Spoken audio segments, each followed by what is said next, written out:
नमो नमः। संस्कृत ज्ञान शिक्षा में आप सभी का हार्दिक अभिनंदन है। प्यारे दोस्तों, प्यारे विद्यार्थियों, आज हम व्यंजन संधि पढ़ने वाले हैं और व्यंजन में भी हम पूर्व स्वर्ण संधि पढ़ेंगे। इससे पहले हमने प्रस्वर्ण पढ़ी थी।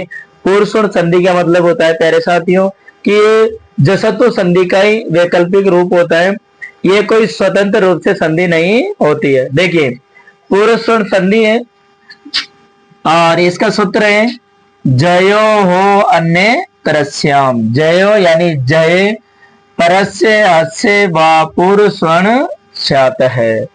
यानी ये सूत्र क्या कहता है कि जय वर्गों का पहला, दूसरा, तीसरा, चौथा वर्ण के आगे है के रहने पर उसे पूर्व स्वर्ण हो जाता है।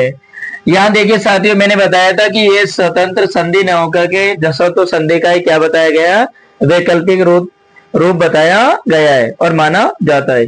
देखना, तो इसके आगे क्या होगा, जय जय में जय में कौन कौन से वर्ण आते हैं, पहला, दूसरा, तीसरा और चौथा वर्ण के आगे यदि है के रहने पर पूर्व स्वर्ण हो जाता है। यानी जो पहले वाला जो वर्ण है उसका चतुर्थ वर्ण हो जाता है। देखिए, है के स्थान पर पूर्व के वर्ण के अनुसार वर्ग का चतुर्थ वर्ण आदेश होता है। जैसे साथियों यहाँ है कि वाग प्लस हरि, जसत्व संधि में होता है ना कि इसको जो ये कहना है प्रथम पद के अंत में जो वर्ण होता है उसको हम तृतीय वर्ण में परिवर्तन करते हैं। यानी तो देखिए यहां क्या हो जाएगा, क का तो क्या हो जाएगा, ग हो जाएगा। क के स्थान पे तो क्या होगा, ग, और है के स्थान पर इसी वर्ग का चतुर्थ वर्ण कौन सा हो जाएगा, ग। तो प्यारे साथियों क्या बनेगा, ये वागरी। ठीक है। और विकल्प से यदि हम बात करें तो इस तरीके से बनता है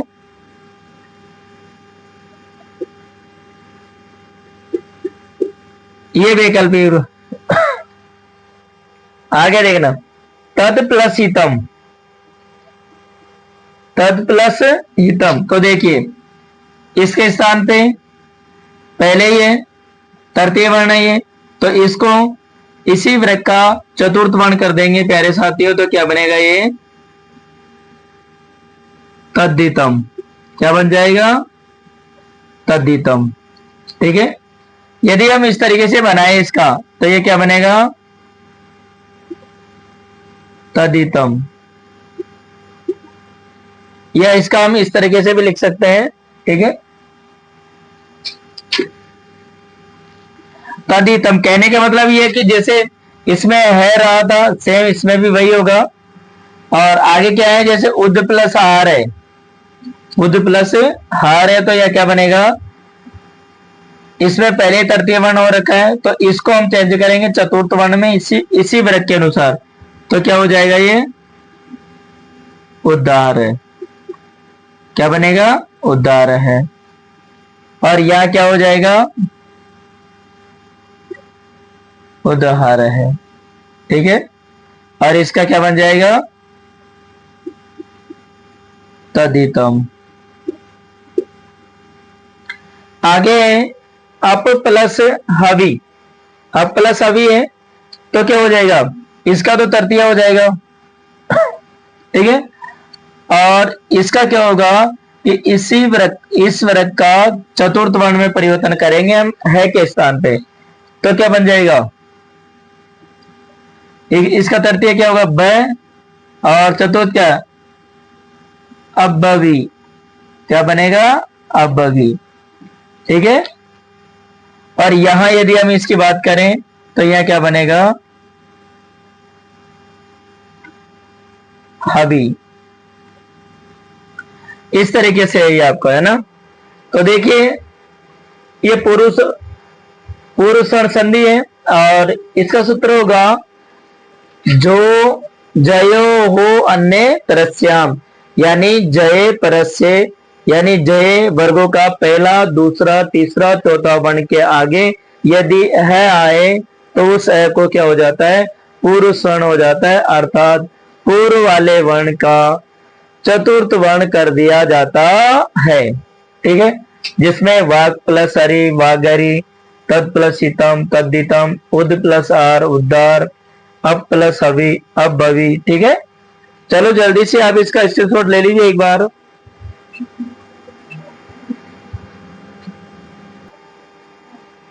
अब आगे साथियों, पहले हमने पढ़ा था पुरुषवर्ण संधि और अब हम पढ़ने जा रहे हैं चरतु संधि। ठीक है, चरतु संधि पढ़ेंगे हम। इसका जो सूत्र है खरीचय, क्या सूत्र है? खरीचय। देखिए क्या सूत्र होगा? खरीचय। ये सूत्र क्या, इस सूत्र की जो वृत्ति है वो क्या है?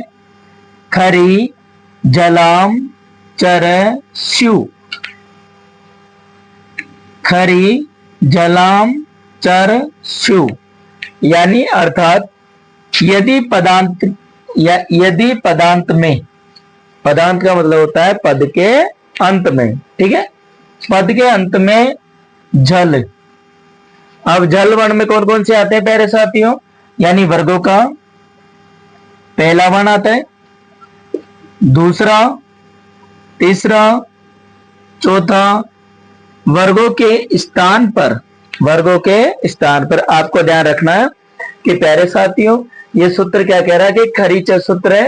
ये कहता है कि खरी जलाम चर स्यु, अर्थात यदि पदांत में यानी पद के अंत में जल वर्ण में से पहला, दूसरा, तीसरा और चौथा वर्गों के स्थान पर प्रथम वर्ण हो जाता है, अर्थात प्रथम वर्ण किया जाता है। ठीक है, चलिए आगे आगे क्या होना चाहिए?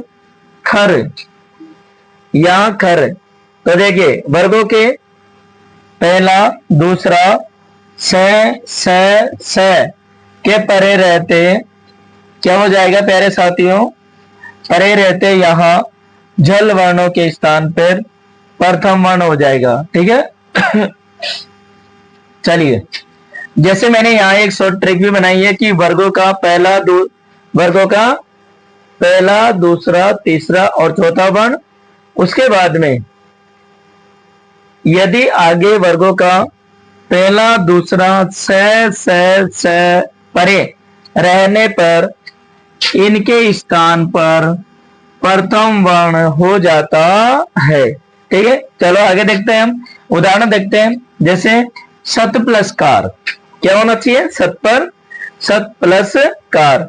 देखिए ये पदांत है, यानी प्रथम पद के अंत में क्या आ रहा है? तय, तो प्रथम वर्ण आ रहा है। उसके बाद में क्या आएगा? कै, तो द्वितीय पद आ रहा है। तो आपको क्या करना है प्यारे साथियों की जो ये तय, अब देखिए ये तय पहले ही प्रथम वर्ण है तो इसको चेंज करने की जरूरत नहीं है। तो क्या बनेगा आपका? सत्कार है। क्या बन गया प्यारे साथियों? सत्कार है। जैसे आगे सत प्लस पुत्र है, प्रथम पद के अंत में तय प्रथम वर्ण, उसके बाद में प। ठीक है, तो प प्रथम वर्ण हो गया ना। तो क्या करना है आपको? इसमें भी देखो तय पहले ही प्रथम वर्ण है तो कुछ भी चेंज करने की आवश्यकता नहीं। क्या लिखेंगे हम? सतपुत्र है, सतपुत्र है। ठीक है, आगे तद प्लस पर है।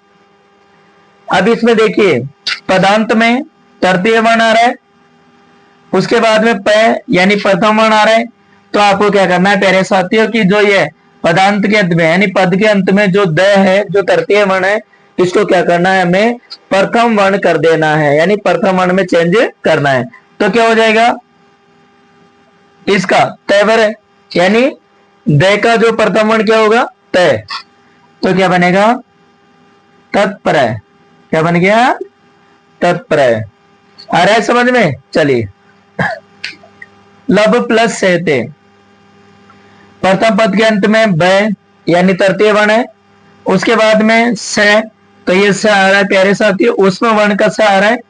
अब आपको क्या करना है कि जो ये प्रथम वर्ण यानी तृतीय वर्ण लिखा हुआ है इसको हम क्या करेंगे? प्रथम वर्ण में चेंज कर देंगे। तो प्रथम वर्ण ब कौन से वाले वर्ग में आता है? प वर्ग में। तो क्या हो जाएगा? प हो जाएगा इसका। तो क्या बनेगा? लब सहते। क्या बन जाएगा? लब सहते। इसी प्रकार आगे की लिब प्लस सा, मैंने आपको कहा था कि ये लिब तृतीय वर्ण है, ये रहा। उसके बाद में सा, ये सा आ रहा है। तो इस ब को तृतीय वर्ण को प्रथम वर्ण में चेंज करना है। तो क्या बनेगा, एक यहां पर लिप्सा, क्या बनेगा, लिप्सा। अब उद प्लस पन्न है, ये उद उपसर्ग है। अब आपको ध्यान में रखना है कि ये जो द है तृतीय वर्ण है, उसके बाद में प प्रथम वर्ण है। तो इस तृतीय वर्ण को किसमें चेंज करना है, हमें प्रथम वर्ण में चेंज करना है। तो द का प्रथम वर्ण क्या जाएगा, तय हो जाएगा। तो क्या बनेगा, उत्पन्न है। क्या बन जाएगा, उत्पन्न है। ये देखिए प्यारे साथियों, हमने आज पूर्व स्वर्ण और कौन सी संधि कंप्लीट किए, चतुर्थ संधि। पूर्व स्वर्ण का सूत्र क्या था, जयो हो अन्य तरस्याम, ठीक है। और चतुर्थ संधि का क्या है, खरीच है, ठीक है। प्यारे साथियों, यदि आप मेरे चैनल पे नए हैं तो मेरे चैनल को लाइक, शेयर और सब्सक्राइब करना ना भूलें। मिलते हैं प्यारे साथियों अगली क्लास में, अगले वीडियो में। तब तक के लिए जय तु भारतम, जय तु संस्कृतम।